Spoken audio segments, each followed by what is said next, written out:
Hello, Simone. I'm excited to be here with you today. Today, we are going to be talking about a spicy topic, which is Epstein. Oh, boy. And the reason we're going to be talking about Epstein is I have long wondered what actually happened. Because so many people, when they talk about the Epstein list or they talk about his death, they use it as just a tool to attempt to score political points on their opponents in ways that don't make a lot of sense if you apply logic to them. And I have seen very little actual investigation trying to understand what actually happened and why, if there is a cover up, is there a cover up? And I think that recently we have received a giant piece of evidence as to what may have happened and who may have been involved that might blow the case open. But what's interesting is a lot of people are completely overlooking this new source of evidence. Yeah, they're just complaining about it. They're just complaining about the redactions and everything else. Yeah. Well, no. What they miss is they see Trump administration. You know, they're running for office. You have somebody like J.D. Vance in 2021. He tweeted, quote, "What possible interest would the U.S. government have in keeping Epstein's client secret?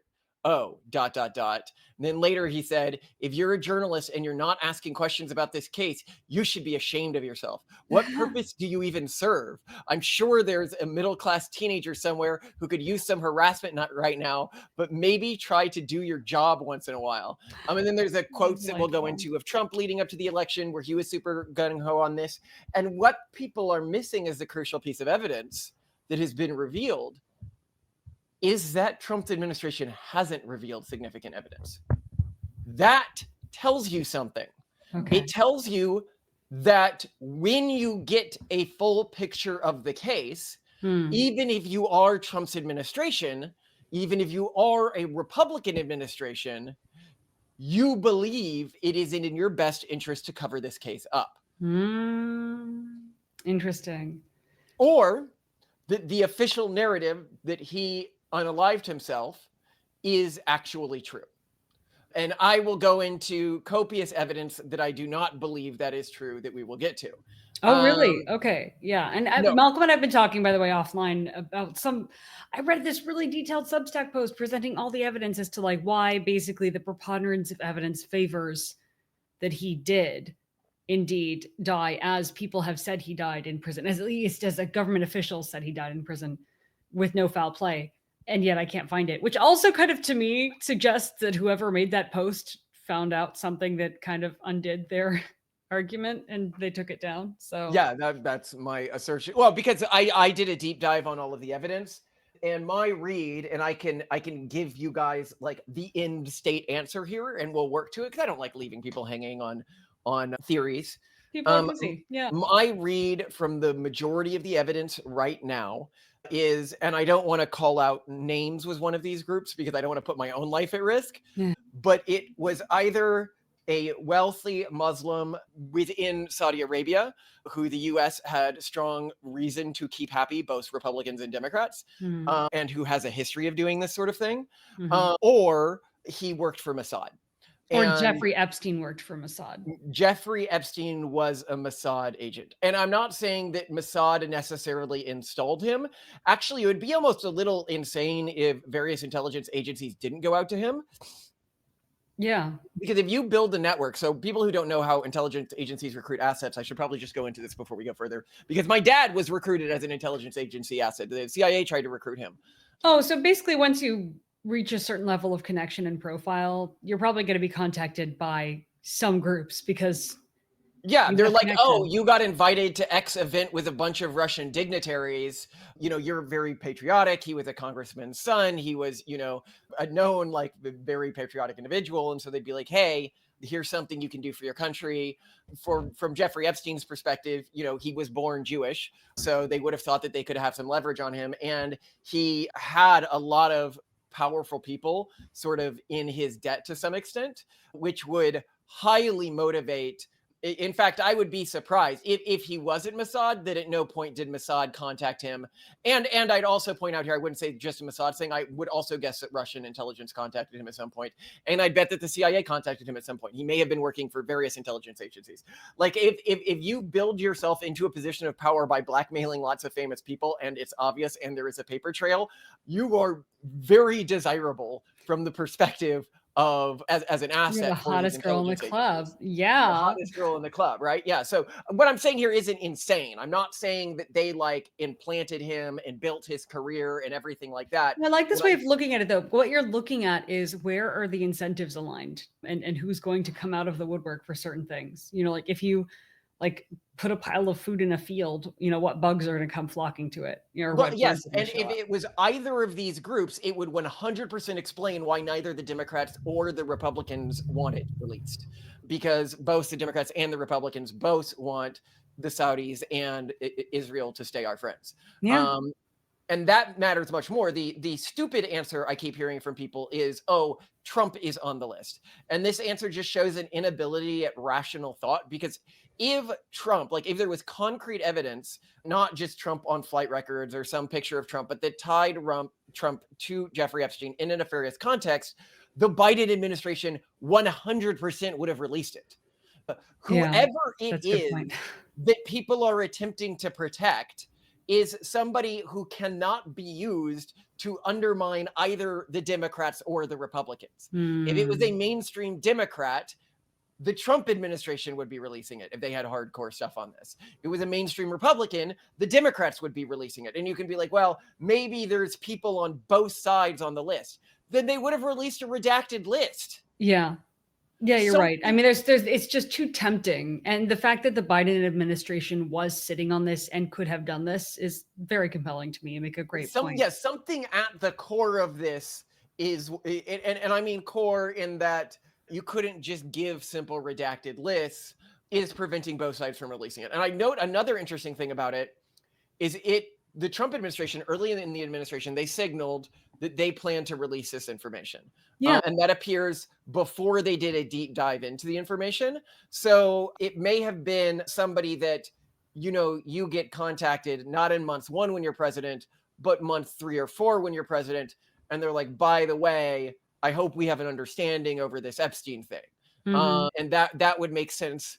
Honestly, that one leads me more to believe the Saudis, because I think the Israelis would have immediately told him to Yeah. shelve No, this. they're way too organized. Mossad is too Um, organized to let that slip. yeah, For whereas sure. the Saudis, I could see them thinking it was more appropriate to, you know, have a personal Yeah, let's conversation with him. socialize a little bit first. Let's have you visit a little bit first. Let's, you Yeah. know, because you don't necessarily have to reach out right away, because the administration was pretty busy flooding the zone in its first few weeks to do anything about the Jeffrey Epstein stuff anyway. Right. So that And makes so sense.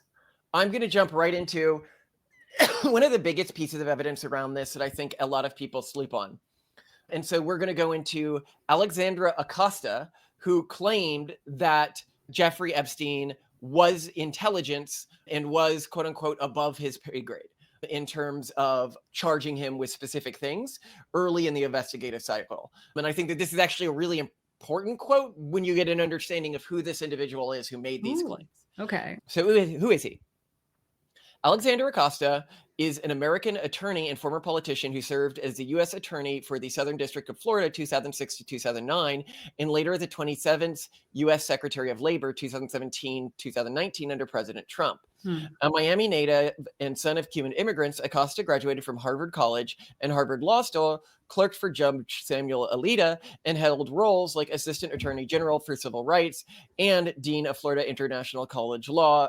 And so what I'm pointing out here is this is not a fly-by-night guy. This is not somebody This who is not some was YouTube conspiracy theorist. This is randomly appointed to a position of power. This is right. somebody who was you know, structurally like a big deal individual, but also not like a swamp creature like Team Trump, everything like that. Okay.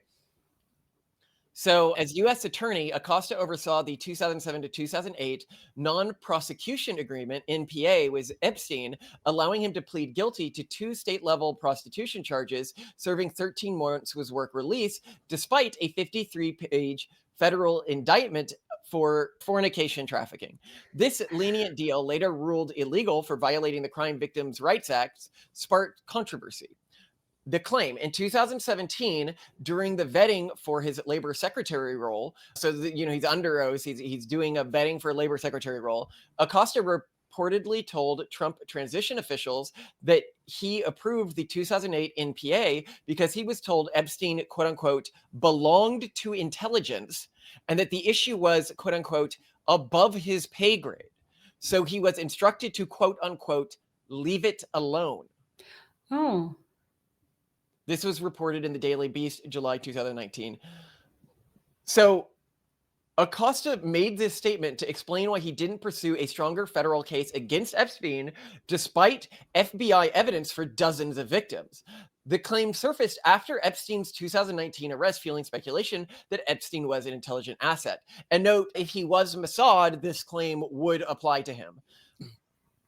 Acosta's response at a 2019 press conference. So he was later pressed on this later, right? Like they tried to pin him down on this in public. I guess he didn't know that this would leak, that he said this at this hearing. When asked if Epstein was an intelligence asset, Acosta declined to confirm, citing Justice Department regulations, and said, quote, I would hesitate to take this reporting as fact, end quote, calling such claims, quote unquote, rabbit holes. He emphasized his office acted based on, quote unquote, facts, not external pressures. If you are wondering, by the way, that is exactly what I would say if I knew that I was told not to talk about this, and then it leaked, and then the press approached me. And we often have to talk around, people who we know or whatever in press articles. So I'm very familiar with the language you have to use to not lie, but to also not, 100% confirm this. Yeah, But to answer a question without answering the question. to me, there is no reason that somebody, especially while being grilled for an appointment with the Trump administration, with this level of history, would have said something like this unless it was true. It is such it's just, he's not the type of guy who would make this up from his backstory. Well, to both make it up in a hearing, but then not repeat it to journalists, it also would be weird. Yes, it also explains very odd behavior on his part. Why did he build this giant 53-page dossier with dozens of victims and then not attempt to prosecute it?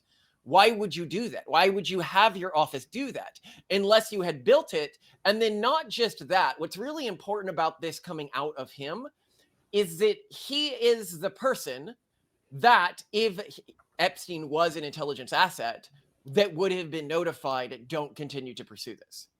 In fact, it's very likely that he didn't even explain to his subordinates why they had to stop pursuing him. But out of everyone, we happen to get the one person who we know for a fact would have been pulled aside and said, this is an intelligent asset, you need to stop this case. Yeah. So it checks out, it makes sense in context, and I can't understand why he'd make this up. It's a really good point. Yeah. Huh. Okay. He had his office drafted a 60-count indictment and received an 82-page prosecution memo from the assistant U.S. Marie Villena in 2007 detailing Epstein's fornication trafficking. His decision to shelve, he would have had a strong reason to move ahead with it. So let's now go into another interesting thing here that's often talked about in regards to this. And note, I'm gonna blow up some stuff that people think is evidence of foul play. Like the fact that originally it was said that there were no tapes of what happened, and now we have tapes of what happened. That's actually not a particularly bad smoking gun. But I will go to a second smoking gun that a lot of people sweep under the table as being less of a smoking gun than it actually is. So on August 9th to 10th, 2019, MCC guards, so this is where Epstein, when he unalived, was being held, Tova Noel and Michael Thomas were responsible for monitoring Epstein in Special Housing Unit, the SHU. They falsified log entries, so 2 log entries in a row, claiming to have conducted the required checks at 12 a.m. and 3 a.m. and 5 a.m. Sorry, 3 log entries in a row. So 2 people were involved in this, and it was the falsification of 3 entries. That's pretty bad, but also how pervasive is that in the prison system? He was found dead at 6:30 a.m. officially by unaliving via partial hanging. The 2023 OIG report attributed this to negligence, noting the guards were distracted, e.g., online shopping and napping. Online Now, shopping. Whew, okay. this is, yeah, a lot of people, they're like, oh, well, there's actually been findings that like 20% of staff within this facility have. So to give context, a 2018 prisoners BOP audit by the Washington Post reported widespread falsification at the MCC due to overworked staff cutting corners. For example, guards often log checks without physically conducting them, a practice not unique to Newell and Thomas. The OIG noted that 9 out of 11 SHU officers on duty that night failed to complete rounds properly, though only Newell and Thomas faced charges due to their direct responsibility for Epstein. So 9 out of the 11 guards in some way faked this. But here's the important thing. The faking of it and their specific instances in which they faked of it overlap with the period where Epstein unalived. Yeah, that's uniquely inconvenient. Also, like, wouldn't you check on the celebrity? That, and then we're dealing the celebrity who might unalive themselves, and a lot of people had said. Oh yeah, he was on watch, wasn't he? Yeah, he not only was he on watch, but like a huge number of people had a reason to want him dead, right? Like everybody knew this, right? Because he had blackmail information on tons and tons of individuals. And so there was a reason to check. But where this gets really interesting is in the prosecution of these two individuals. So it says, oh, 9 out of the 11 people on staff that night didn't properly do their rounds. However, there was no prosecution for any of these other individuals. In addition, when these two individuals were prosecuted, the prosecution was only for skipping on those specific periods and not for any past skipping. If this had been a ongoing issue with these individuals, presumably during the prosecution of them, there would have been a motivation even just to show, hey, this is not like it was actually just negligence, that this had been an ongoing behavioral issue with them. And yet that didn't happen. That is... Which to me is a huge red flag. Why was nobody else prosecuted if this is a major issue for this facility and it led to such a high profile screw up? Why did they not go back and check the older logs to prove that these individuals had been skipping regularly? If there was an assassin and somebody had paid them or done something for a family member or threatened a family member or in some other way motivated them, hey, he's a bad guy, let me, like the ways that intelligence agencies get people to do things, there's a myriad of ways that they get people to do things. Maybe get some blackmail on them or something. Hey, just don't show up to these two specific shifts, right? They may not even know what was going to happen, right? It's just don't show up to these shifts. Yeah. That is exactly the way intelligence agencies work when they're pulling something like this off. And it wouldn't have been hard for them to do, is the other thing, right? Like people act like this is some big, complicated operation when it's like not necessarily. It would also explain how the individuals were able to get on to a facility like this. It would also explain why the cameras that directly looked at his cells were not operational. Because when they said they released camera footage, it was of a surrounding area, and we'll get to the weird camera footage story in a second. Thank you, because I'm so curious about that. Yeah. Yeah. But I personally found that really, really fascinating. Okay. I also want to just, before we go further, go over the larger case, because something that I was trying to dig into is, was Epstein just a rich playboy with hebephilia, you know, liking underage but not minor girls, or who liked drawing other people into this, or did he have an operation where, and this, by the way, is my reconstruction of events with Jeffrey Epstein. He started as an individual who found ways to blackmail other individuals and worked really intently to draw other individuals into situations of blackmail. Get them implicated. Yeah. Yes, but never, I get that he actually had fond relations with the people he was quote unquote blackmailing, where they just sort of knew he had info on them. And so they did him favors. Well, yeah, this is how trust networks used to work. You just knew that you had embarrassing stuff on your friends. And so you were less likely to, you know, when it became less convenient to back them, you were still And Good and for I them. believe that he became an intelligence asset later. But the reason I was looking into this, I was trying to determine, well, was he actually blackmailing people? Because there isn't hard evidence of him blackmailing anyone. No, I think he just had dirt on a lot of people, and that gave him leverage. Yes. Well, and we are aware of an instance of how he did this. So, sort of how he operated is he would send girls, like he would go hang out with like wealthy or powerful individuals, and then he would send girls to meet with them. Mm. And the individual who we know who he did this to basically opened the door and was like, "What the are you doing here? Leave," and then close the door. But that to me implies he's not just a playboy. He's intentionally trying to get people like dirt on individuals. Yeah. Well, and I think this happens a lot, for example, with like drug dealing, like you give some free samples too. Like that could be part of it as well. Yeah. So let's go into where I get this from. The scale of the operation. Epstein's trafficking network was highly organized, involving recruiters, Ghislaine Maxwell, payment to girls, 200 to 1,000 per session, and steady supply of victims across multiple properties. This level of coordination, documented in the 2019 indictment, suggests more than personal indulgence, hinting at a broader purpose.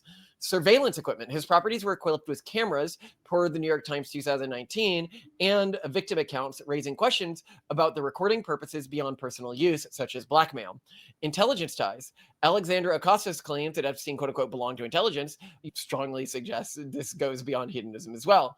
Unprosecuted crimes. Epstein's escape from charges in the 2094 Towers financial Ponzi scheme, which we'll go over later, and lenient 2008 plea deal suggests protection, possibly from leveraging compromising material, not just a Playboy lifestyle. I actually don't think that the death was happened. I'll go over the timeline. I think that those charges for the Ponzi scheme is when he was recruited. And I think that this indicates that he was working for the CIA potentially as well as Mossad. If you could say, well, if he was working for the CIA, why don't you think the CIA did it? And I think it's because I don't think they're competent. I don't think they're competent enough. I don't think that they would or would think in the modern age to do something like that, even if one of their assets was in jail. Whereas I think that Mossad, if you look at like the pager thing and other ops they've run recently, absolutely had the capabilities and the desire to do something like this. Surveillance systems. Epstein's Manhattan townhouse. So in terms of where the cameras were, they had hidden cameras in the bedrooms and bathrooms per victim accounts and FBI searches. Jeffrey alleged in her 2005 lawsuit that Gillian instructed her to gather, quote unquote, embarrassing information on powerful men. So he was directly directing people to do this. And the 2019 raid on Epstein's Manhattan home found CDs labeled with names of individuals alongside miscellaneous nudes or girl pics, suggesting compromising material. Oh my goodness. Hard drives were also seized, though their content remains unreleased. And this gets really interesting. So we know they have the CDs, but we don't know whose names was on them. We know that there were names on them. We don't know whose. We know that there were hard drives that they seized. And so you have people say, oh, they didn't get the information. Oh, they didn't get and we're like, we know for a fact that's not true. Right. They'll They say, have the oh, dirt. he didn't have a list. Could we at least get a list of the names on the CDs? Like that's an important list, right? I wonder though, I mean, are you going to argue that also that the government benefits from having these lists themselves? Now they just have all the benefits that Epstein did, and they can call these people and be like, yeah, so I have a picture of you right here with, insert embarrassing scenario. So you want to tell me about X? Because I think that there are many scenarios in which government intelligence agencies or just agencies in general would love to be able to call someone up and be like, embarrassing picture here. Shame if it got published tomorrow, and then instantly get answers. Is that part of the issue here? Is that if they released everything suddenly, it'd be a lot harder for them to get answers and leverage from people? No. I don't think that's it. Okay, why? I don't think that's it. And I'll note here that for one of the theories that I'm going to come up with of what could have led to this, the fact that he labeled some CDs with girl pics implies something. It implies that he had multiple categories of pics, including a guy pics category of pics. No one talks about that. No one talks about the Epstein boys. Well, the reason why this is important to one of my series is if you're talking about someone within Saudi Arabia who was wealthy, them sleeping around with girls on a trip wouldn't be that big a deal. Yeah, that is not scandalous. Them sleeping around with men would be execution. And so a very big deal under Sharia Hmm. law. And so this is why I suspect that could be what's upstream of all this. And there's Okay. actually a lot of evidence for that, which we'll get Really? into in Because a second. everyone talks about all these young girls that got looped into Epstein's nightmarish scenarios and creepy, uncomfortable whatevers, and then no Yeah, boys, no so you boys, could ask, no boys are coming forward. why They're would not the me tooing girls come this. forward? The reason is because if you know the people involved in this and you were one of these guys, you know very much how extremely dead you'd be if you came forward. And Epstein likely knew how extremely dead he'd be if he came forwards. Okay. But before people were at, because we're going to go over flight logs and stuff like that, they get pretty interesting on this point. And Good I want to stuff. be clear in what I'm saying here. I am in no way saying anything about the royal family in Saudi Arabia. I'm just saying powerful interests within Saudi Arabia is what we'll be going over. I don't want to make any claims about that. That is not what I'm saying.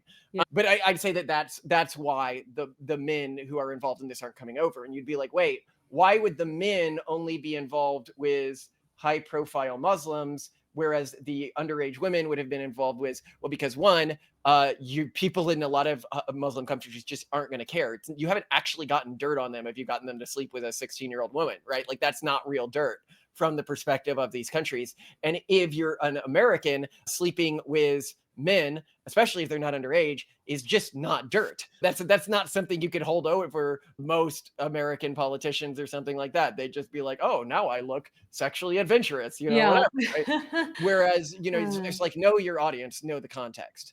Victim testimony. So Jeffrey claimed that Epstein and Maxwell directed her to have sex with specific high-profile figures like Prince Andrew to collect information per her 2015 deposition. Another victim, Sarah Ranson, alleged that in 2016 that Epstein recorded sex tapes of prominent men, though she later admitted to fabricating some of the claims. Leslie Wexner accused Epstein of misappropriated $46 million per a 2019 letter to his foundation, but he didn't report it until after Epstein's arrest. This delay could suggest that Epstein held leverage over Wexner, possibly compromising material. No direct evidence confirms this. So basically, this one guy, we'll get into this, Epstein managed all his money. After Epstein's arrest for this stuff, this guy said he stole $46 million from me. He allowed Epstein to continue managing his money. Why did he do that if Epstein didn't have blackmail material on him? That to me suggests a blackmail operation. I'd be And then, stoked if I were that guy and Epstein didn't exist anymore. and then we had flight logs, the list of individuals like Clinton, 27 flights, Trump, 7 flights, and Arab Barack, which we'll get to in a bit, indicating Epstein specifically had a lot of powerful men go to his stuff. Now we're going to go to next piece of evidence that this was probably not unaliving. Oh. But I do like that we're getting true crimey in this episode. Like, Yeah, I'm enjoying this thoroughly. Yes. so the details of Epstein's neck injuries. I don't know. Did you hear about this? So, and this had to do with the partial hanging. Yes. So Okay. an autopsy conducted by New York City's chief medical examiner, Dr. Barbara Sampson, found specific injuries to Epstein's neck that raised questions about the manner of death. Here is a detailed breakdown. Injuries observed: hyoid bone fracture. Epstein had a fractured hyoid bone, a small U-shaped bone in the neck below the jaw, which supports the tongue. The Washington Post 2019 reported that this injury was noted in the autopsy. Thyroid cartilage damage. The autopsy also identified fractures in the thyroid cartilage, Adam's apple, another structure in the neck, per forensic pathologist report cited in the same article. Other findings: the autopsy noted ligature marks consistent with a bed sheet used as a noose tied to the top bunk of his cell. Epstein was found with the sheet around his neck, kneeling or leaning forwards in a quote-unquote partial hanging position, as he didn't jump from a height. And this How is, could that?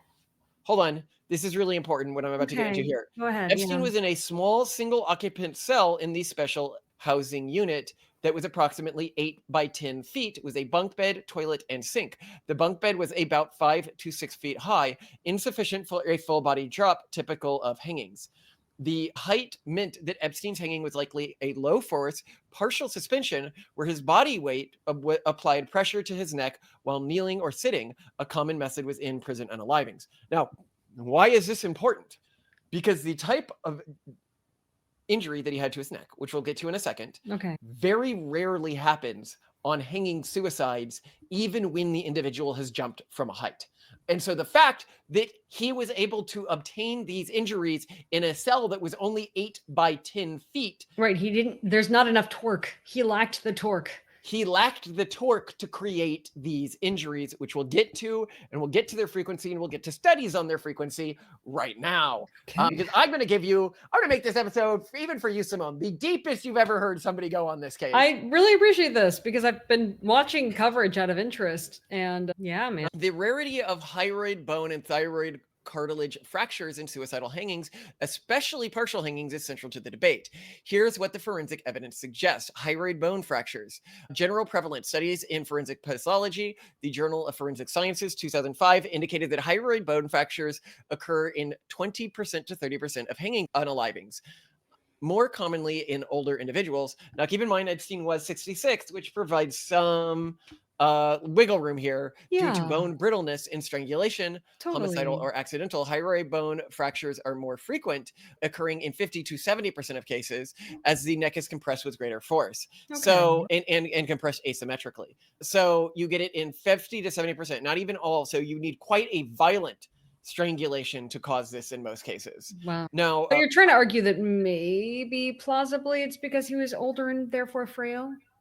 So in partial hangings, this is Epstein, hyoid bone fractures are even less common, only occurring in 10 to 20% of cases compared to drop hangings. So you would only expect this in 10 to 20% of cases. Now, the thyroid cartilage fractures, prevalence. Thyroid cartilage fractures are also less common in partial hangings, 10 to 20% compared to strangulation, 40 to 60% per forensic studies, American Journal of Forensic Medicine and Pathology, 2010. The cartilage is more flexible in younger individuals, but brittle in older ones, increasing Epstein's risk. So on the other side, he was older.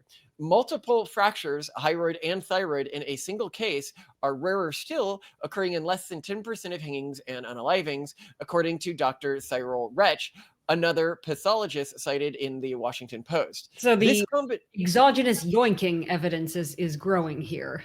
Yeah, this combination is more typical in strangulation, where the manual literature force targets multiple neck structures. He was yoinked.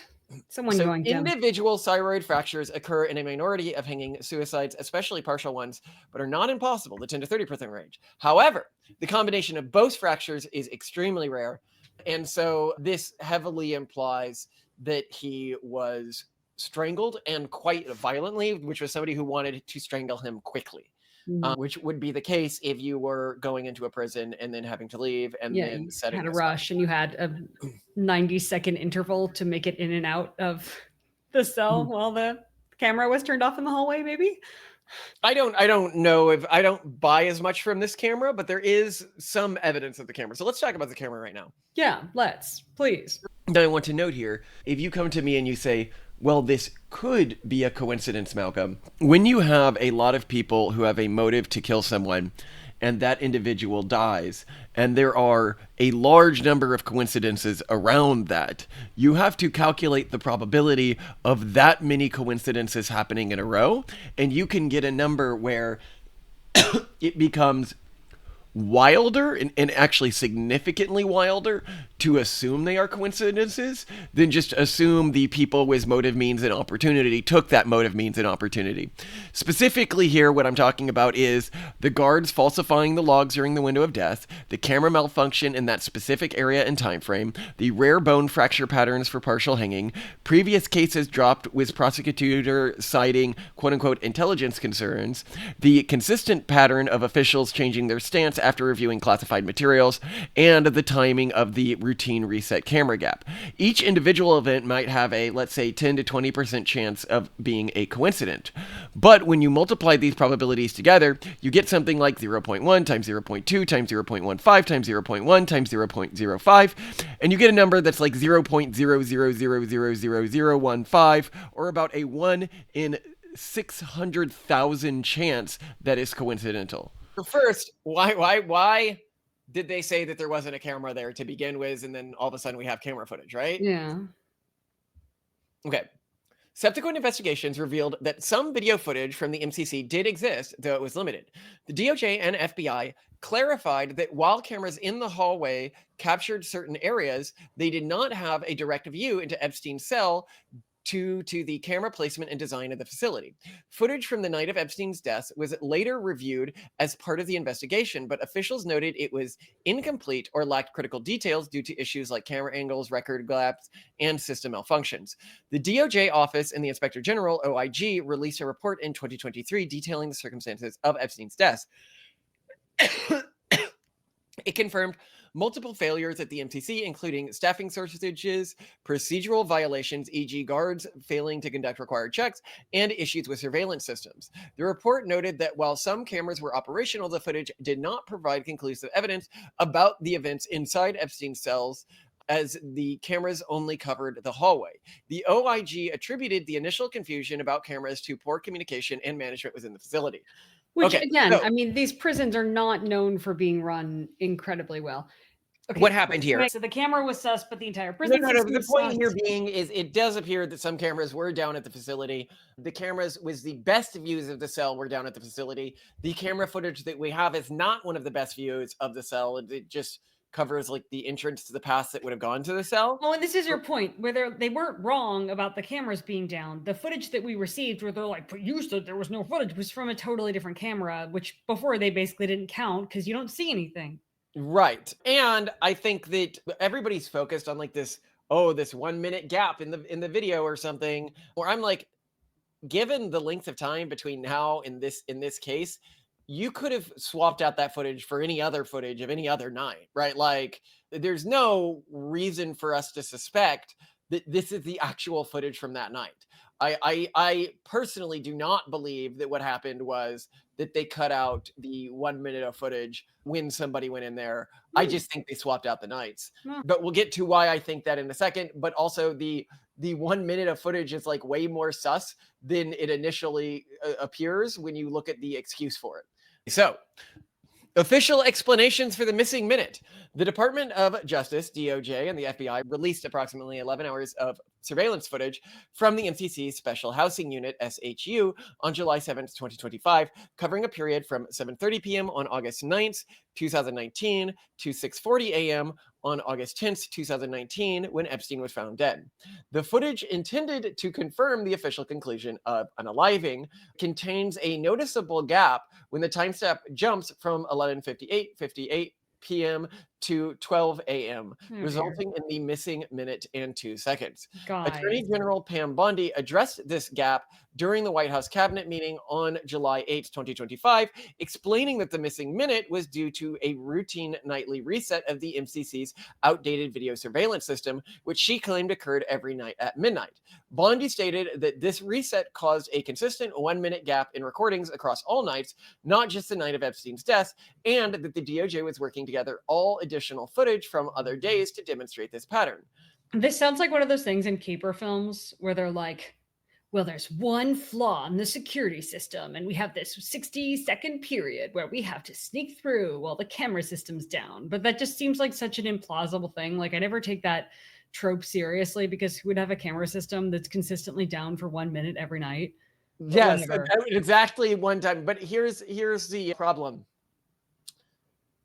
They made the claim that they were going to do this quite a while ago, and they haven't released any other footage showing that this happens on other nights. Oh, okay, we're gathering it. We'll come to you. I can very much imagine that she believed this. Somebody told her this. She then goes to her, and they were like, actually, we tried collecting it and we're not finding it in other nights. And then she's like, oh, like, I don't think like necessarily she's involved in a cover up. I think she's just doing what other people are like, hey. Yeah, I think she's in the middle of this, or that, because she originally was extremely bullish, right? She was like, it's on my desk, like this is coming out.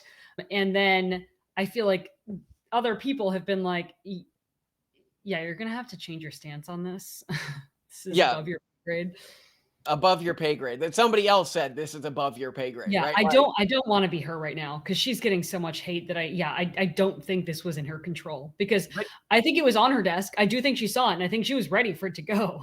Yeah. Yeah, but to continue here, the 2023 DOJ Office of Inspector General's report, the OIG report for Epstein's death, does not mention a routine nightly reset causing a 1 minute gap, but does document systemic issues with the MCC surveillance system, including a malfunction on July 29th, 2019, that caused recordings to be made for only about half of the cameras. I'd also note here that the malfunction happened on that specific day, which again is incredibly sus if you have somebody doing an assassination. Yeah, this is another one of those like caper film things of like the camera Uh, system went down. Yeah. Oh However, no, the cameras are scrambled. What happened? Do. yeah, I also, if you're watching this and you're like, okay, there was a 1 minute gap, but was that 1 minute gap even around a time that was relevant Mhm. to Epstein dying? The missing minute, 11:58 to 12 a.m., occurs within the critical overnight period where Epstein was alone in his cell. The DOJ memo and footage indicate that Epstein was last seen as being alive in his cell around 7:49 p.m., with a guard visit less visible in the area at 10:51 p.m. No one was seen approaching his cell door until the guards discovered him unresponsive at 6:30 a.m. on August 10th, 2019. So if we're looking at the official timetable, the unaliving happened between 10:40 p.m. and 6:30 a.m., which is within the window of the jump in the footage. Hmm. And then we have Mhm. the 3 guard checks that didn't happen in a row. And we have the cameras that went down. Yeah, And we have the that is neck too many wounds that things don't happening look at like, once. it's like any one of these things individually, I could be like, Yeah, okay. fine. Okay. But it's Totally. not just that you have all these things happening at once. You have all these things happening at once to an individual that other people had said was involved with high level intelligence. And like when I say other people, I mean people who were managing his case and dropped it out of the blue and then had to explain why they dropped it out of the blue.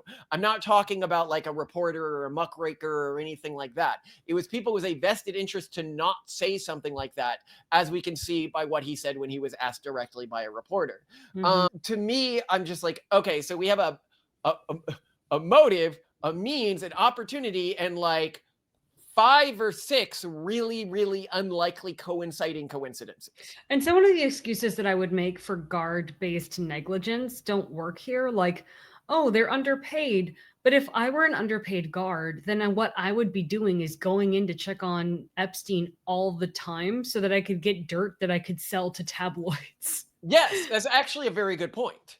Check on him more. One, because you're bored and underpaid and you'd rather check on him than other people who like are violent and annoying. And two, yeah, it's lucrative to check on him.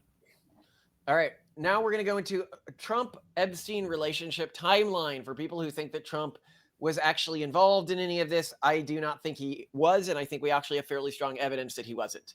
What we do know is that early 2000s, Trump and Epstein were very friendly. Before Epstein's criminal activities became widely public, and note, Trump turned on him very early in the criminal investigation, which we'll get to. Trump spoke positively about him, emphasizing their social connection and shared interests.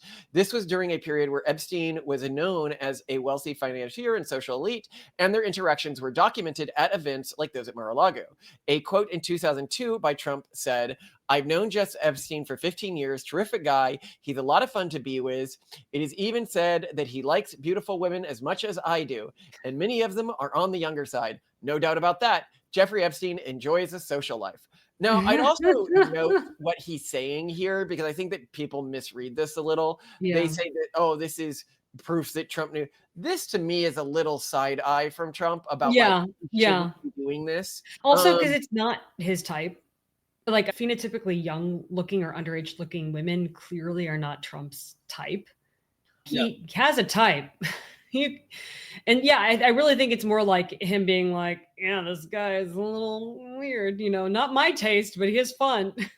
Yeah, well, I mean, except for his daughter, the jokes are there from the Yeah, video. but that's no, she when he said all the things about her though, it's her as an adult who does Yeah, she not was look already an like a adult when teen. she was. Does not look like a teen at Yeah, all. at all. Yeah. So my read is I've seen no instance that Trump is interested in this stuff.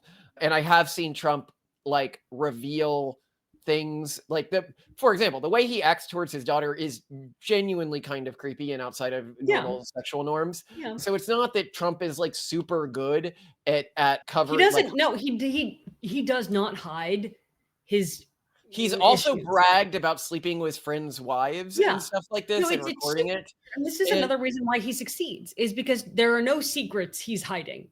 yeah, He leaves he talks all of about his virtues and vices are 100% public for you grab to him see. by the P word. Yeah. He talks about going into women's locker rooms at like the beauty pageants and stuff like that. He is not afraid of breaking sexual taboos. He apparently looks down on people, as I get from this comment, who break this sexual taboo. Mm. He sees this as crossing a line, which is what I take from that comment. Yeah. And we actually see this because Trump actually sort of flipped on Epstein very early. So let's get into this, as well as the timeline of this. So Epstein's first major legal troubles began in 2005 or 2006 when the Palm Beach police investigation investigated major allegations of sexual misconduct with minors, leading to his 2007 plea deal and 2008 conviction for soliciting, what do I say, paid fornication from a minor. The reported Mar-a-Lago ban is said to have occurred around 2007 before the conviction, but during the period where his behavior is under scrutiny. So I will note that we're going to get into Trump banned Epstein from Mar-a-Lago. They had that much of a falling out. And this happened before the conviction and before a lot of Epstein's problems around this stuff were made public. And it was for something fairly minor, if I understand correctly, like allegedly We're going to go Epstein into hit it. We're on. going to go into it. Okay. Yeah. So according to the book, The Grifters Club 2020, a book by Miami Herald journalist Sarah Blasky, Nicholas Noges, and Caitlin Ostroff, Trump banned Epstein from Mar-a-Lago after an incident involving Epstein's inappropriate behavior towards the teenage daughter of a club member. The book cites sources claiming Epstein made advances towards the underage girl, prompting Trump to bar him from the property. A 2018 Washington Post article corroborates this, reporting that Trump's decision came after Epstein's behavior in Mar-a-Lago raised concerns, specifically citing an incident with a member's daughter. So specifically, a member came to Trump and asked if his daughter could have a job at the establishment. Trump gave his daughter a job, and then Epstein attempted to aggressively hit on this girl. And Trump was apparently, which I can really understand. You're doing a favor for a friend. You're trying to, help their daughter. And then this daughter of a friend of yours comes to you and is like, dude, like I'm X age and this guy was aggressively hitting on me.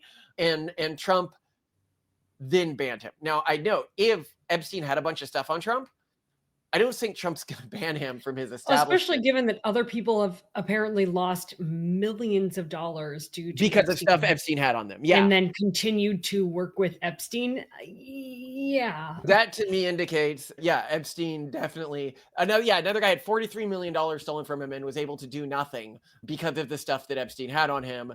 Trump felt comfortable just banning him from the property. Yeah. That's big.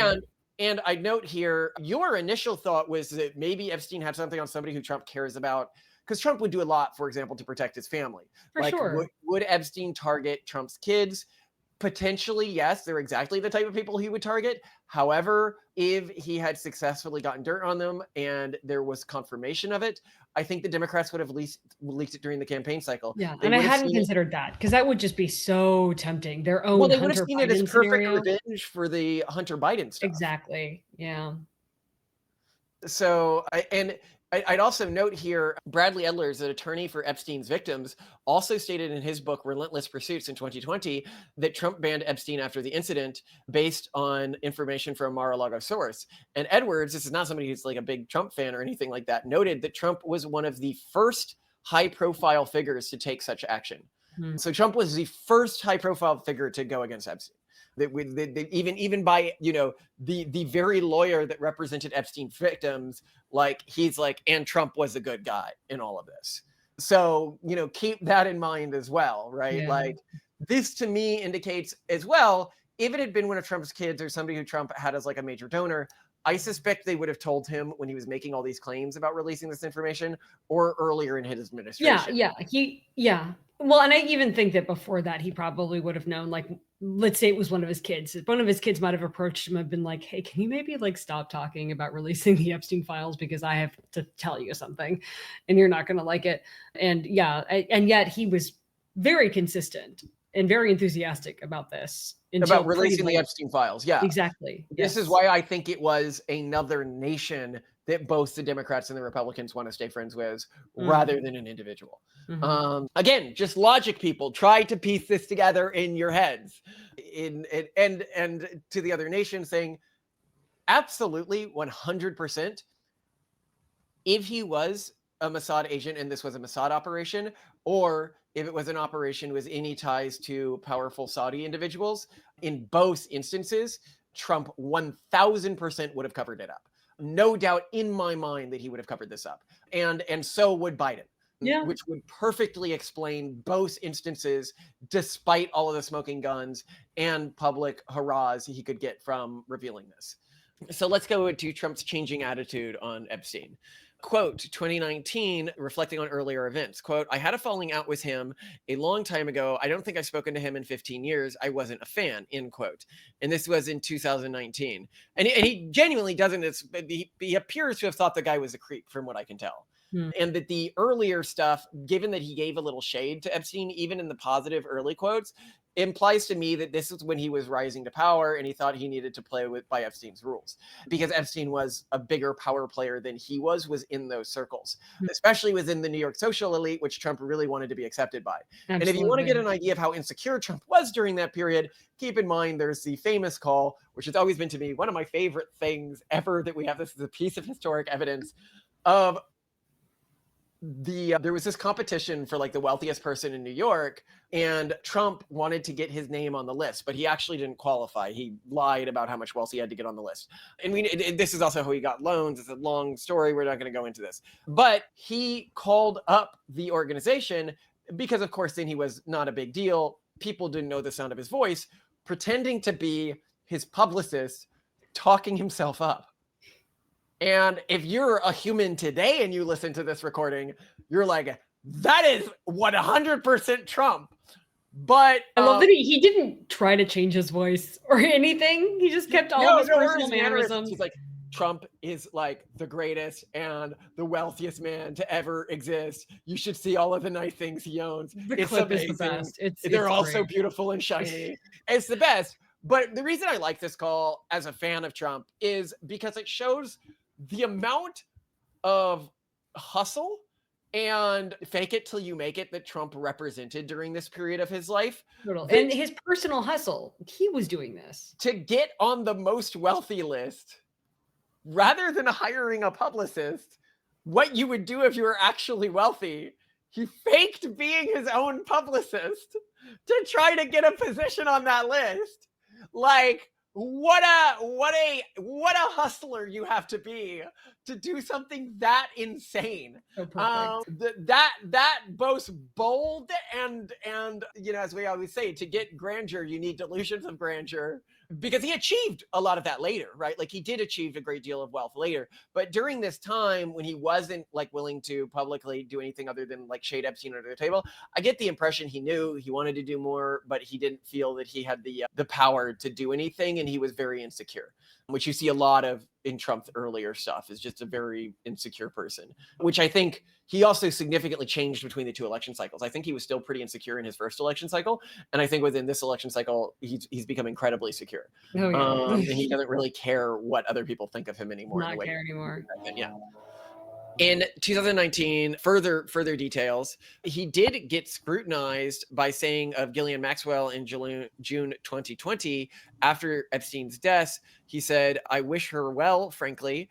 I've met her numerous times over the year, especially since I lived in Palm Beach. And I guess they lived in Palm Beach, but I wish her well, whatever it is. And people were like all mad. Oh, how could you wish her well? And I'm like, bro, like, this is somebody who is like in similar social circles to you. Of course you're going to, like, what does he need to dehumanize everyone? Like, is that like, a friend of hers just died horribly in prison and she is undergoing trial and likely going to spend a lot of the rest of her life in prison and disgraced?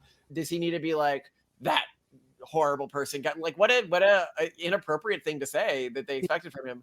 But if we're talking about this election cycle in 2024 on the Lex Freeman podcast, what's Trump doing on Lex Freeman's podcast and not ours? Lex Freeman's podcast is boring. And I met Lex Freeman, and he didn't have me on his podcast as well. So I've got a beef with him. Well, everyone else has us. So why not Lex Freeman? Thinks he's too good for us. That's what this is. I think he has trouble just keeping up with his inbox, like all too many people. Well, quote, I'm going to release everything we have on Epstein, the files, the records, everything. People want to know, and we're not going to hide it, end quote. So this was a campaign promise. This is something J.D. Vance had said historically. And Trump has made a lot of sacrifices to keep true to his campaign promises. So like if he breaks a promise, it's probably for a really good reason. And then things begin to change, right? So as of April 22nd, 2025, he said, I don't know. I'll speak to the attorney general about that, end quote. Oh. And then there's the time when he snapped at somebody during a meeting. This is very recently, July 8th, 2025. So yesterday. Are you still talking about Jeffrey Epstein? This guy's been talked about for years. You're asking, we have Texas. We have all this, all the great things that we've done, all the people. God. And we're still talking about this guy? This is like a parent who promises a trip to Disneyland to their kids. And he's like, I promise we're definitely going to go to Disneyland this year. And then it's like, hey, why? You're always talking about Disneyland. You went to Disneyland 2 years ago. Why do you?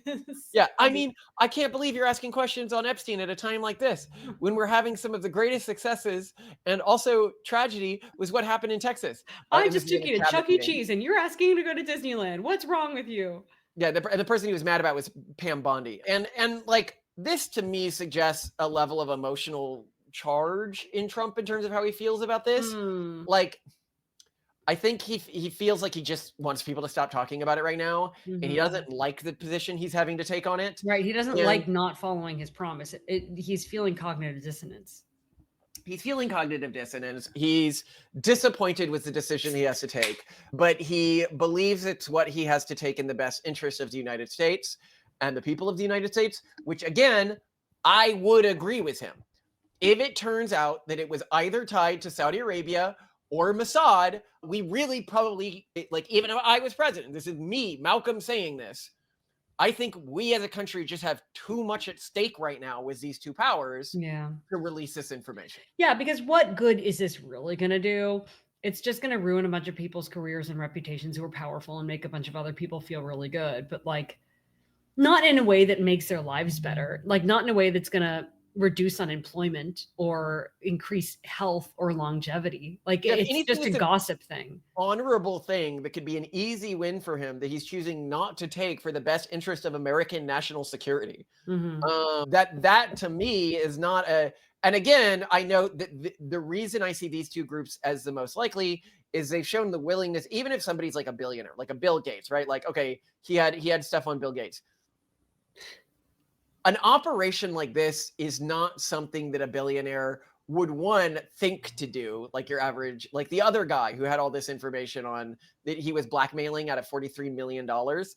Presumably this guy could have had him assassinated at any point much more easily than when he was in prison. You know, like this to me requires state level actors, right? This is not the type of thing that your standard rich person is going to just come up with on their own. Yeah. And we'll get into the types of people who Trump targeted. He did not target organized crime type individuals or the types of individuals who would have done something like this from everything we could see. It appears that it was mostly state level actors or very wealthy individuals. Oh, you mean Epstein? Sorry, Epstein. Sorry. Okay. Yeah. So let's talk about Pam Bondy and her changing perspective on this. So what she said in February 2025, Bondy repeatedly claimed that she had Epstein's quote unquote client list on her desk for review, raising expectations of a significant release of new information. In February 21st, 2025, she said, it's sitting on my desk right now to review. That's been a directive of President Trump, and I'm reviewing that, end quote. And it was reported by Fox. When and then in quote March 2025, when asked about pressure from Trump's base to release more files, Bondy confirmed that the DOJ was working on a timeline for further releases. Quote, we'll get out as much as we can and as fast as we can to the American people, end quote. And then later she's like, oh, well, you see, what I had on my desk was actually the like client, like the dossier on him or whatever. And I assumed that it included a client list and it didn't include a client list, basically. And I buy that. I buy that maybe people are hiding from her the full extent of the information, but we know there were CDs with people's names on them. Client list or not, I want to know whose names were on the Blackmail CDs, right? Like that is something that the public should know, because we know that these individuals were, with video evidence, sleeping with underage individuals, right? Like what, you can't say, oh, this is for their own safety or anything like that. Like that's a crime and something that should, if you're not going to prosecute it, at least be publicly known. In 2025, the DOJ issued a memo stating no incriminating client list existed, contradicting Bondy's earlier claims. White House Press Secretary Caroline Leavitt and DOJ spokesperson Chad Gilmore clarified that Bondy was referring to general case files, not a specific list. And now we're going to talk about some other individuals who changed their tune on this, which I think is very interesting and gives us an idea of apparently most MAGA types, when they are clued in behind closed doors, come out and say, we really shouldn't be doing anything about this. Right. There seems to be some distinct before and after action happening here. Yes. Like, let's get it. I've reviewed the evidence. There's something shady going on here. And then it's almost like the faculty or something. They go behind closed doors and they come out and they're like, we really shouldn't be digging in on this guy. Right. Like, it was just an unaliving. So Kash Patel, FBI Director 2025. As a former MAGA influencer, Patel questioned the official Epstein narrative before his appointment, implying the existing of hidden information, including a possible client list. After becoming FBI director, he aligned with the DOJ findings, quote, in May 2025. He killed himself. I've seen the whole file, end quote. Dan Bondigo, FBI Deputy Director 2025. Like Patel, Bondigo previously promoted conspiracy theories around Epstein's death. I don't call them conspiracy theories, they're what the evidence suggests, and a client list as a MAGA influencer, but later affirmed the unaliving conclusion. Quote, May 2025. He killed himself, end quote. Julia K. Brown. This feels like the faculty to me. Like it does. Where she said, and I'll note here, like you couldn't even have, like, even if you're reviewing the files, right, was the existing evidence. If what the Trump administration has reported to me as the evidence, and I saw that evidence, what I'd say is we have the case files. It looks like there was a cover up, but there's no longer enough evidence for us to use to find out how the cover up was carried out. Like, I like that. Yeah. The Biden administration clearly did some sort of cover up, but I was in my position, can't figure this out. And I don't think that Trump has the ability to figure this out. That's what I would be saying if what's in the existing evidence is what I had access to. I would only come out saying he unalived himself if there was a direct interest to American citizens, and that being the mainstream narrative, because whatever was the truth implied something that hurts America's national interests. To reveal. Julia K. Brown, the Miami Herald journalist. Brown, known for his investigative reporting on Epstein, denied the existence of a client list. Now, this is a bit different, but I'll note here, this is really interesting to me. So in a February 28th, 2025 post, she said, quote, there is no Epstein client list, period. It's a figment of the internet's imagination, and it means to just slander people. She said this in Times. Okay. The problem is we know about the names on the CDs. So there is a client list, or at least a list of clients. It would seem. Yeah. Now let's talk about the airplane logs. Okay, before we do, just a quick question. Like maybe I'm missing something stupid here, but like my autistic, like Simone's president, I would just be like, hey guys, yeah, so I really want to share this with you, but also you're just going to have to take my word for it. But there is a government national security maintaining the balance of power issue here that makes me unable to share this. Instead of this half-assed, no, it was nothing weird here, no foul play, no conspiracies. Like, why can't they just say, hey, something came up with what's in all the evidence that means we just can't share it. Sorry. Yeah. Why can't they say that? Because I think that would look super sus, and I think people would say we as this doesn't look really questionable. But your generic MAGA influencer is going to be like, what do you mean you can't tell us, right? Like we deserve to know everything, right? And I don't think that they would buy. No, it's true. Like, even if you look at the comments of this video, there's going to be a lot of people who, unlike you and me, are like, it doesn't matter if it was Mossad, No, like, or I if it was don't the Saudi care. government. I don't care. If our The government falls down as a result, I want to know the gossip. Well, they don't see it as gossip. They're like, well, then maybe we shouldn't be working with the Israeli government, or we shouldn't be working with the Saudi government. And it's like, bro, there is such a wider, like, I can see your average right-wing reactionary having that like response without understanding the actual cost to the United States of Mm. either, if it's Israel or the Saudi Arabia, damage to those government relationships. This is something that puts American soldiers at risk. This is something that undoes, these are countries that are killing people all the time. Right? Like this is a casualty of war, basically, from their perspective. Yeah. Of somebody who wasn't even that great a person. Right? And then you could say, well, what about the burying of all the rest of the files and lead lists and everything like that? Yeah. That I am more confused about. Even if all the rest of this was true, why don't you release the information of like the names on the CDs? And my takeaway from that, because we do know hard drives were seized, we do know CDs were seized, is that they may be using them to create new CIA assets. They may have just basically gone into the US intelligence Oh, agencies. like I had suggested before, and you completely poo-pooed. No, but what I'm saying here is this, especially if he wasn't just acting as an asset for like the CIA, but like a paid asset. And keep in mind, I suspect that because many people who do work for one intelligence agency work for multiple intelligence agencies because it's just easier, and why not if you're already doing it? Yeah. It could mean that he was actually being like paid by the CIA to get these tapes. If that was the case, then they are not just property of the CIA, but property they invested in. They don't want out there, right? Like they don't want to lose this. Yeah, power. like they essentially paid for this dirt. Are they really going to give it away for free? Yeah, they're like, the people who are doing the investigation, the CIA comes in and are like, actually, we paid for those. They just hadn't been delivered yet, or he made copies and he wasn't supposed to.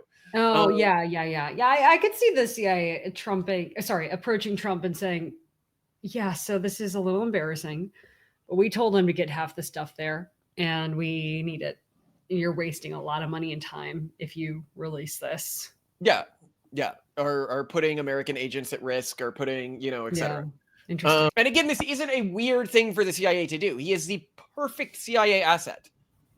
He's the perfect Russian intelligence asset. He's the perfect Mossad asset. Yeah. I mean, I bet this guy was, I think he started as a sex pest, and then all of these intelligence agencies are like, this guy's really good at blackmailing people. Like we should probably he seemed like a slut for opportunism. Yeah. Like for anything that benefited him. So that makes sense. But now let's talk about the plane. Theories. Well, I'm going to skip the plane because everybody knows about that. They know the Prince was on it. They know Trump was on it. They know Clinton was on it. But like, yeah, but also like, if someone invites you, ask yourself this really seriously to go on their private jet, even if you really don't like them. You're going to say no? Well, especially if they have a fun party island that other people. A party island and a private jet. Come on, like get over yourself. I'm going to be honest. If somebody told me to go on a private jet called Lolita Express, I would not get on. I know the book Lolita. I had a girlfriend in college who was obsessed with it. Really? It does seem odd that like most of the people who are fans of that book are girls. Yeah. But also, I mean, when you look at romance novels in general, age gap is. I think a lot of people, again, misunderstand how much girls are into those sorts of dynamics. And we've mentioned this on other podcasts. I remember one person was like, the data that says that girls like being choked, that was like some weird Ayla sample. And I was like, bro, we did a completely separate sample than hers. Oh, and whoever strangled, we're supposed to say strangled and not choked. She confirmed that data using normalized data that she got not from her fans, but through paid acquisition of data from neutral third parties. Worse, entirely separate books than our book and her book, which again are already two separate data debts, like A Billion Wicked Thoughts confirm this data set. Going into a Barnes and Nobles confirms this data. But anyway, what we're going to get to now is each of the two theories that I think are the strongest. Okay. So let's start with the Saudi link. Epstein's Black Book, made public in 2015, listed several Middle Eastern contacts, including a Saudi businessman, Amar al-Dagab, who denied the relationship. He had entries for Saud Prince Salman, likely King Solomon, and Prince Bandar bin Sultan, a former Saudi ambassador. In 2019, the New York Times reported Epstein boasted about frequent contact with Crown Prince Mohammed bin Salman, or MBS, showing journalist James Stewart a framed photo of MBS in his Manhattan mansion. Epstein claimed MBS visited him often. Epstein possessed an Australian passport from the 1980s with a false name and a Saudi residence, used to enter Saudi Arabia, the UK, France, and Spain. This was found in his Manhattan safe in 2019, along with cash. Epstein worked with a Saudi businessman, Aban Kasagiri, in the 1980s during the Iran-Contra affair, acting as a middleman. A 2016 trip to Saudi Arabia was noted in Asian Times, though details are sparse. Intelligence connections. Epstein reportedly claimed to be an intelligence asset, and Alexander Acosta claimed this, as we would suggest here.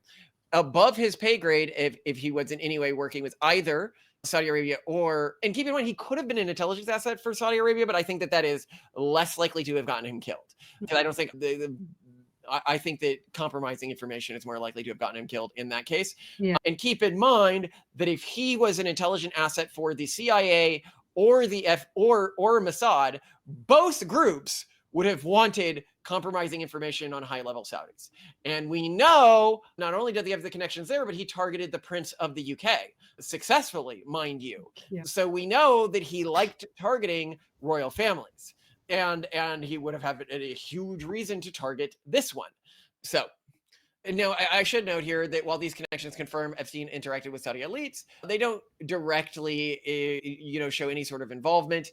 And they show that he's trying to make inroads with those general social networks. Yeah, and we know that he tried to build blackmail on the social networks he made inroads with. So would he try to build blackmail on them? Of course. And this is the thing about building blackmail on someone. If it is true that he met with the Saudis on multiple occasions, which he said he did, and I am inclined to believe, if somebody is trying to get blackmail on you and you are that level of famous, and it would have been obvious that, oh, this person is trying to hook me up with women and stuff like that, if you are not indulging, you are ghosting. Yeah. You don't have the first time a group of women shows up to the room at your hotel when you stay with this person and you slam the door on them and you're like, what the heck are you doing? That's the last time you meet with this person. Yeah, the hangouts end. Especially if you are that closed off of an individual or something like that, right? So that to me is while not a smoking gun, it is evidence. And again, I should say it's entirely speculative to me, the gay angle on this. In a lot of Muslim cultures, though I note not Saudi Arabia, as I'm aware, sleeping with younger men is quite common. This is actually a major problem for our forces in Iraq and Afghanistan, because a lot of the forces that they were partnered with would sleep with underage boys, and they tried to get them to stop. And they were like, bro, we're your allies. Like, why are you trying to get me to stop? Like, this is just our culture. Like, this happened to me when I was a kid. Like, what are you talking about? Oh, no. But this is also something that, so I'm saying, like, it's a cultural thing within some of these regions, but it's also super against Sharia law if it's being implemented by Wahhabis like you have in Saudi Arabia. So it could be a culturally normative but very dangerous thing to be involved in, whereas I don't think that they would have had the same shame about women, especially underage women. And now, well, also because even within Sharia law, there are ways to have temporary marriages with women of any age to make relations with them totally okay, religiously, right? So yeah. Okay, now let's look to Mossad. Okay, this is the more public theory that a lot of people have, and I put both theories in AI and said which one do you think is more plausible, and it liked the Saudi theory better, which is interesting. Well, AI is often afraid of looking anti-Semitic, so that could be influencing. No, except I heard that Grok recently had some update that made it super anti-Semitic, so who knows? Yeah. Okay, so Ghislaine Maxwell. Epstein's partner, Ghislaine Maxwell, is the daughter of Robert Maxwell, a British media mogul widely alleged to have been a Mossad agent. A 1991 book by Seymour Hesh, The Samson Option, and reports by the Times of Israel in 2019 claimed Robert Maxwell used his publishing empire to funnel money to Mossad and facilitated Israeli operations.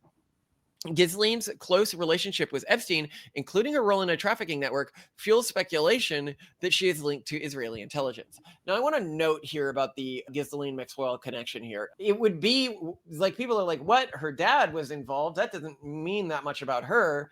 He wasn't involved. He wasn't an asset. He funneled them money. He was like a philanthropist for Mossad. Like, this isn't a normal level of involvement. This isn't like an asset. This is somebody who's funding their operations as a non-government aid. Like, that's a big thing to be doing, okay? And if I am Mossad and I am looking for agents, keep in mind how you recruit an asset in the field. She would be the top person I would go to, given her dad and everything like that. My read on if Mossad was involved on this is that they got involved with this through Ghislaine Maxwell later in Epstein's life after he had set up his blackmail network, because she actually comes in to his life at around the time of this court hearing when a bunch of cases against him get dropped out of nowhere. So could it be a U.S.-Israeli cooperation? Could Israel have been one of the groups he was working for in the U.S.? I don't know. That could be it. We'll see, right? Ehud Barak, the former Israeli prime minister, Ehud Barak, was photographed entering Epstein's Manhattan townhouse in 2016, as reported by the Daily Beast. Barak admitted to meeting Epstein multiple times, including at his properties, but denied wrongdoing. His presence on Epstein's flight logs, partially redacted in 2025 releases, so he was in the initial releases and then redacted in later releases, which again, very sus. Yeah. That's kind of worse than not being in it at all. That's like, oh, this guy seems like a problem. We should remove him. And their meetings during Barak's political comeback raised questions about their relationship. Leslie Wexler, Epstein's primary financial backer, billionaire Les Wexler, who basically gave him all his money, and this is the guy who he stole $43 million to, has strong ties with Israel through his philanthropy, the Wexler Foundation, which funds Israeli-related programs. Epstein managed Wexler's finances from the 1980s to 2007, and some speculate Wexler's wealth and connections facilitated Epstein's intelligence activities. No direct evidence, though, between Wexler and Mossad. Epstein's claims, you have the Acosta saying that he belonged to intelligence and was above his pay grade. Again, this would be something he would say if he was a Mossad asset, particularly if they sort of gave him on loan to the CIA or FBI for specific things. Okay. Epstein as an intelligence asset. Epstein's trafficking network targeted powerful men with sexual vulnerabilities. It aligns with intelligence tactics for blackmail. His properties, e.g. Little St. James, Manhattan townhouse, were reportedly equipped with cameras, suggesting the potential for recording compromising behavior. New York Times 2019. And this is all very by-the-books intelligence asset behavior. Also, his wealth and mobility, like having a fake passport with a Saudi Arabian address, are not normal things for just your normal wealthy person to have. This again suggests connections with the intelligence community. And Mossad has been linked to operations involving sex and blackmail, such as the alleged entrapment of U.S. politicians in the 1980s, the Times of Israel 2019. Epstein's network could fit this model. And so, yeah, very. Now, as a final thing here, let's go into, and I note here, the thing that gets interesting to me is why the Saudi passport.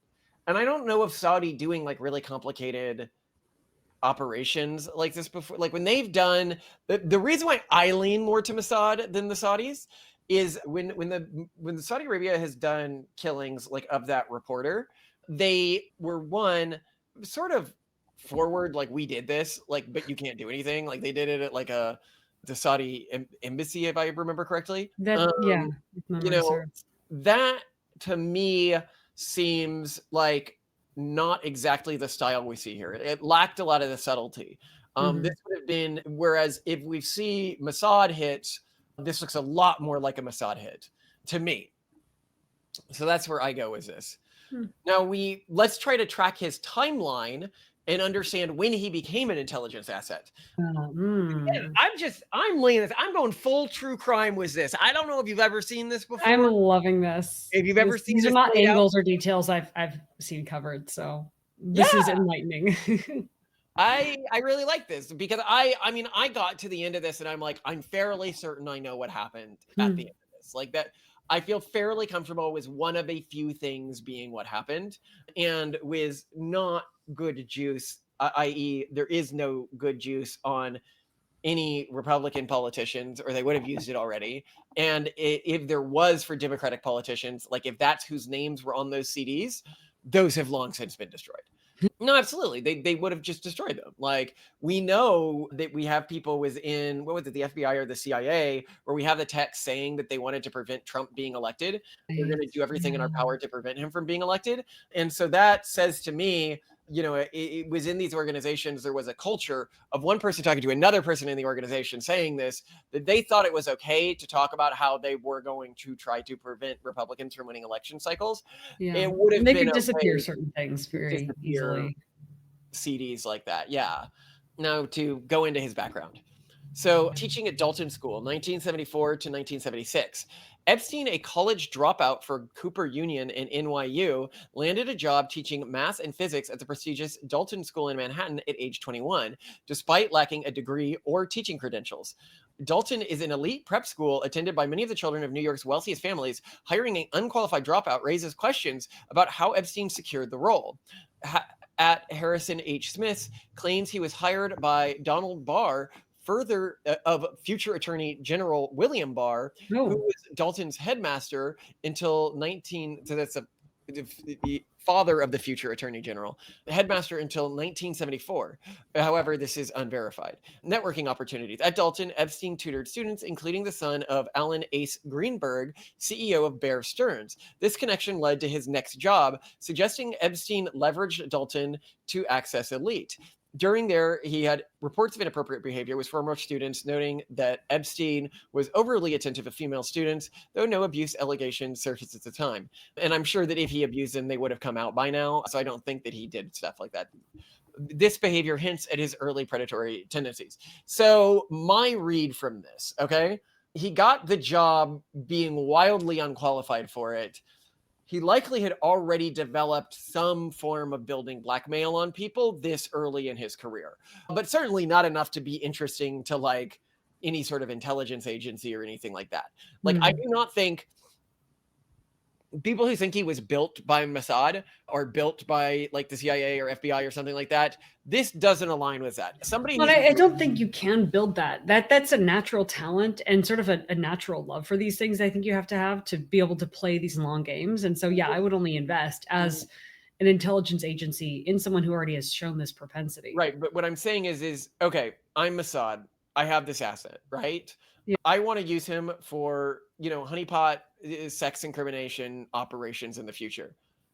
I do not put him into an elite New York prep school. No. Nor do I recruit somebody who has dropped out of college twice. Like, this is silly. Like, these are elite organizations, right? You don't recruit college dropouts. This appears to be a feat that he pulled off himself. Now, I think the second beef that he pulled off himself, which was getting into Bear Stearns. Remember, he was tutoring the CEO's son. Did he get some information on this guy? Probably, because I do not think that just tutoring his son would have gotten him this. He joined Bear Stearns in 1976 as a junior assistant floor trader, introduced by Greenberg. He rose to limited partner by 1980, advising wealthy clients. So he rose within 4 years of starting there to a general partner. That is a rise that was in a firm like Bear Stearns usually takes 20 to 30 years. That is unprecedented talent. And to get in as a college dropout whose only previous job was as a physics teacher. A teacher, yeah, that doesn't help most people. Yeah, and worse, other Bear Stearns employees generally didn't like him, describing him as quote unquote aggressive or quote unquote demanding. And he had a check for charming superiors, but how did he charm them? Why did superiors seem to like him so much? Maybe he built information on them. He left in 1981 under murky circumstances. Some sources claim he was fired for security violations. This is Cosmopolitan 2020, while others suggest it was for personal or financial issues at the firm. Financial Monthly 2025. Vicky Wayward's 2003 Vanity Fair piece cites the claim that he was quote unquote kicked out for quote unquote getting into trouble. What could that mean? We don't know what it means. We don't know why it was covered up. But again, I don't think that he was an asset of any intelligence agency yet. Next, intercontinental, but this does to me suggest that he wasn't a general playboy. He already had some sort of blackmail network operational at this point. Intercontinental Asset Groups and Towers Financial, 1981 to 1987. Background: after leaving Bear Stearns, Epstein founded Intercontinental Assets Group, IAG, claiming to recover stolen money from ultra wealthy, and worked as a consultant from Towers Financial Corporation with Stephen Hofberg. Very interesting that he later stole money from wealthy individuals. His role: Epstein described himself as a quote unquote bounty hunter for stolen funds, but IAG's operations are poorly documented. The role gave him access to international clients and financial dealings, ideal for covert activities. Tower Financial's Ponzi scheme. Hofberg, Epstein's partner, was convicted in 1994 for running a $450 million Ponzi scheme, the largest one pre-Madoff fraud. Keep in mind, he somehow got out of this. Hofberg later claimed that Epstein masterminded the scheme, the largest non-Bernie Madoff Ponzi scheme in American history, paying him off $25,000 monthly as a consultant, though Epstein was never charged. A 2018 lawsuit by Towers investors alleged Epstein's involvement, but it was dismissed. Unprosecuted role. Epstein's escape from charges, despite Hofberg's accusations, suggests possible protection, potentially from intelligence connections. They absolutely suggest this. A CNN 2019 report that Epstein's wealth and crimes were, quote unquote, all a game to him, hinting at deeper motives. Now, this to me is when he very obviously got involved with intelligence agencies. So he's come out of a rapid rise due to blackmail, was in this organization. Mm-hmm. He was fired under murky circumstances. Somebody was in the organization, likely also an asset, went to one of these groups and was like, this guy is good, his stuff. This next job he has is like a pseudo job where he builds the largest Ponzi scheme in American history and then somehow isn't charged for it. Yeah, I mean, clearly he's so good at getting out of things. Yeah. This he couldn't do with his own blackmail network. You cannot blackmail your way easily, like as a single individual, into not getting charged over running a giant Ponzi scheme. So this was this like, well, then so at least a little bit before this, he got into it because they couldn't afford to lose him as an asset having at this point, yeah. At that, I see. But this also seems like the thing that he did at Bear Stearns proved his competence as an asset. That is the type of position where you'd want to, like, especially if he left and he's looking for a new job and he's sort of working as a weird sort of consultant for this guy. This seems like a job, not a job thing. This to me seems like the perfect person to be recruiting as an asset. And this is 1981 to 1987. And then we have J. Epstein and Company and Leslie Wexler. This is where I think he was really, really pulled in. So in 1988, Epstein founded J. Epstein Company, later financial trust company. Managing money for billionaires was Leslie Wexler as his primary known client. By 1991, Wexler granted Epstein full power of attorney over him, allowing him to control his finances, philanthropy, and properties. This is a guy who he stole $43 million from and wasn't fired. Wexler was the founder of L brands like Victoria's Secret and was Epstein's main source of wealth, paying him millions of dollars per year. He also acquired Wexler's Manhattan townhouse and private plane. He owned this man. What did he have on him? Yes. Why did he only have a single client? Because from what we can tell, he only had one client and he basically just stole this guy's money. Oh. Like he claimed to have a 1 billion minimum for working with him, and yet Wexler is the only confirmed client. If there were other clients, we would know about him. I think he just basically drained Wexler's money. And so this is when he got involved with Christine Maxwell as well, which I think was almost certainly a Mossad asset. And so that is where I think the story ends. It was during this time with asset groups, Tower Financial, that he was recruited as an asset, and he began to operate for these firms. There were multiple groups that likely had a reason to want him dead. And I think that the reason we can now say it wasn't generic wealthy like Democrats or deep staters that covered this up is because Trump did such a severe about face around this, as did a number of MAGA influencers after they have basically been taken behind doors and done the faculty turnaround. Mm-hmm. What do you think? How strong do you think my evidence is? What is your read of probabilities here? My read is strong. And I think most people, when I see them talk about it, it's just pretty much everyone is aware of the fact that stuff is being hidden, and the redactions make that super obvious. Plus, the about face and being willing to release these files is so obvious that, yeah. There's also this Elon Musk pattern where, like, Elon Musk was really bullish on Trump, and then Trump did something that he didn't like with the one big beautiful bill, but Trump in the end was doing what he had to as president, and what he promised people he would do. Like, all the stuff Elon's is mad about is campaign promises that Trump made on the trail. And then, I think this is a little bit similar in that, like, all of us were super bullish on Trump releasing these files, and then Trump does something and we all get mad. But in the end, I think, there had to be something, and people, I think there's a lot of dissatisfaction in the public discourse about this, because people, I think, intuitively know, well, it's not Trump being implicated in this. It probably isn't Trump's family being implicated in this. So, but then who is it? And I think people just haven't really thought as far as you have to come up with plausible sources of estoppel on this. Well, and I think the Elon thing is interesting to me because it demonstrates that Elon was never the faculty about this. They never took him and showed him the actual thing. He's not been taken behind the doors and been told, but he wouldn't be given his position because he's not involved in the international politics in the same way. Right, but also I don't know if they would have trusted him enough. Yeah, fair point. And to not one day in the future go off and say, hey, I saw who did this. It was this guy or it was this guy. Yeah. I think that would have been a foolish thing to do. Not that Elon's not great and everything like that, but I mean, just, Yeah, but he's not the kind of person who's going to promise to keep secrets forever. Yeah. He's like not one of those old boys clubs where, like, you do the secret handshake and you never say anything. even if they were in the best interest of America, he might think, oh, it's still more important that this gets released. Yeah. So I would note here the key points of evidence for me. Mm-hmm. The weird charges repeatedly being dropped against him. Why was the Ponzi scheme charge never seriously pursued? Like, why did that get that's dropped? wild. Why wasn't he implicated for that? And then secondarily, why wasn't he... And he was implicated as the primary mastermind behind this before all this other stuff happened.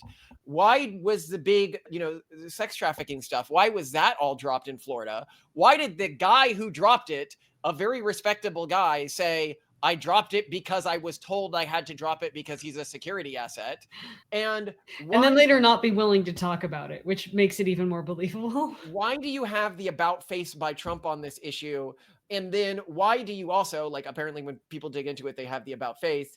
Why do you also have so many coincidences, the weird bone breakage, the weird multiple people, multiple times in a row, not checking in on the cell, in addition to the cameras being down in that area, specifically that day, in addition to when these people were tried for not checking in on him, because presumably not checking in on anyone is an equal offense. Was nobody else tried? If this was actually that common within these facilities, and if they had actually done it before, why weren't they tried for doing it before? Why was it only this one instance that was ever fully, like, dealt with in any meaningful way, especially given the public embarrassment it led to? All of that combined, I take as evidence of there's likely a foreign actor involved that neither the Democrats or the Republicans want to piss off. That I've named the two primary ones I can think of, both of which have a history of killing people on foreign soil when they are a threat to their country's stability, and both of which neither the Dems or the Trump administration would want to piss off. So that is and then combine that with potentially a U.S. security agency having, whether or not they were implicit in the gathering of this information, now possessing information, which is actually really convenient to possess. Yeah. Being like, hey, can we, you're throwing away money. Because also Trump hates to ruin a good deal. Yeah, you're throwing away money, and what they're going to say, and I know what they say, and every time when they do this stuff is you're putting American agents at risk. Mm-hmm. American agents put themselves at risk to get this information. Yeah. If you release it, you put lives at risk, or you waste people efforts to put their own lives at risk to collect this type of information. Trump doesn't like wasting money. He doesn't like hurting people. So yeah.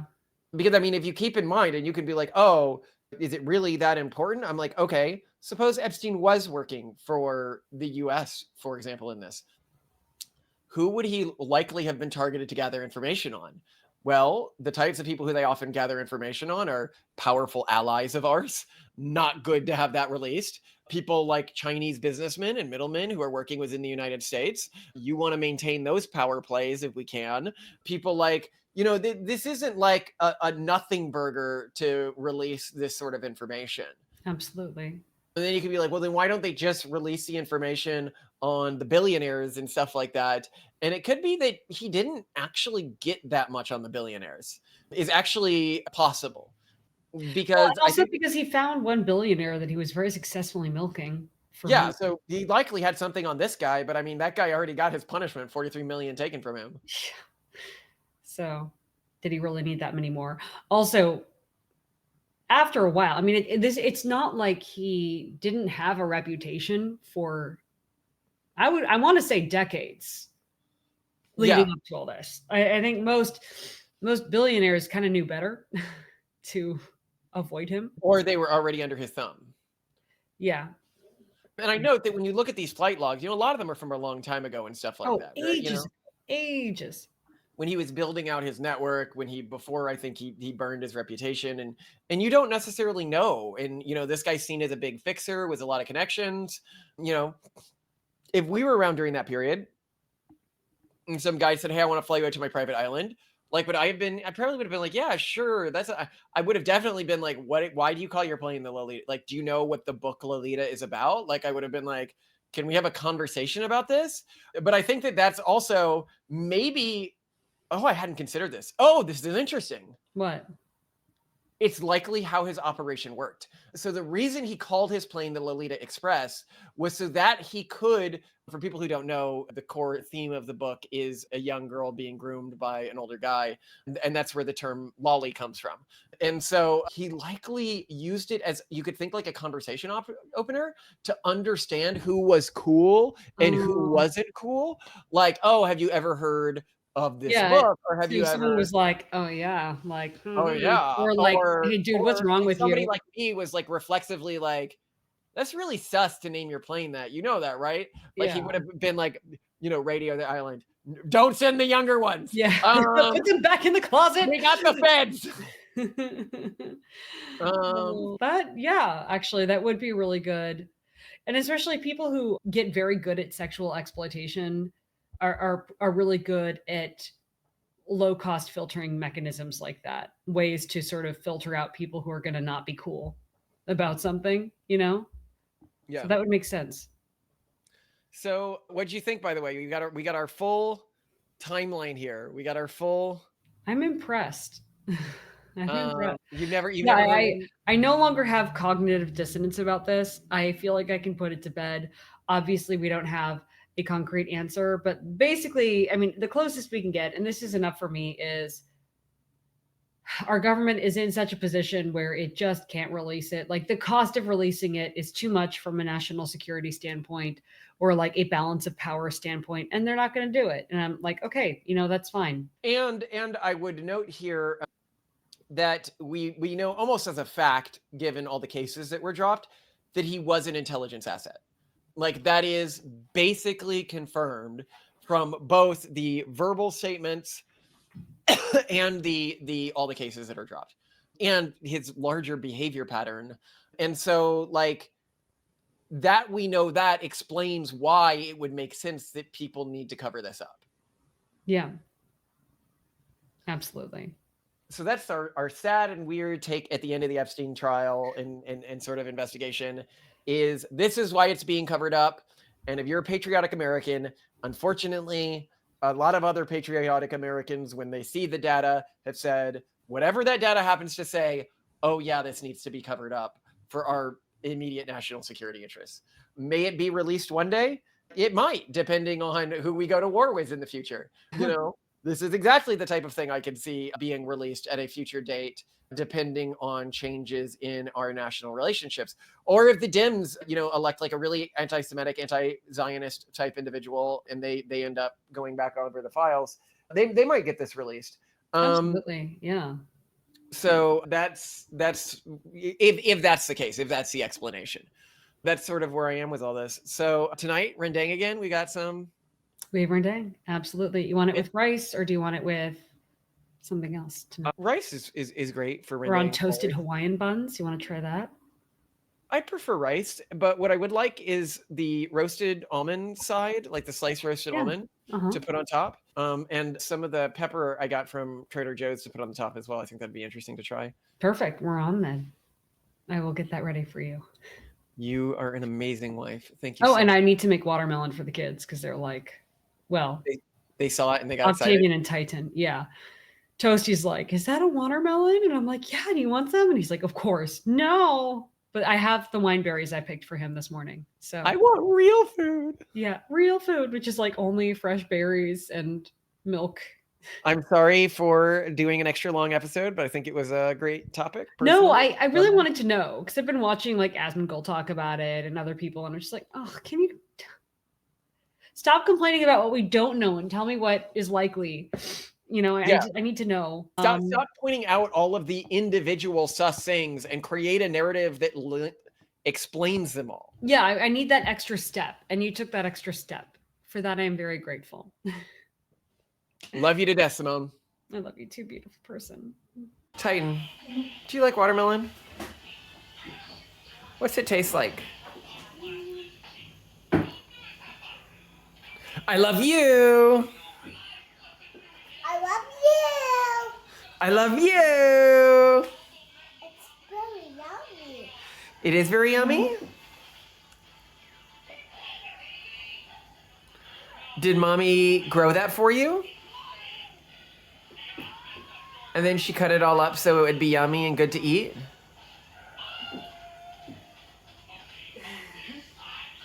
She's just in watermelon heaven.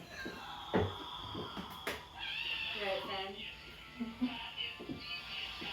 For a seedless watermelon, it has a lot of seed-resembling objects in it. Do you want some berries? There's berries here from our yard. Okay. Yeah? Do you want some too, Indy? But I only have berries. You don't want to eat any more?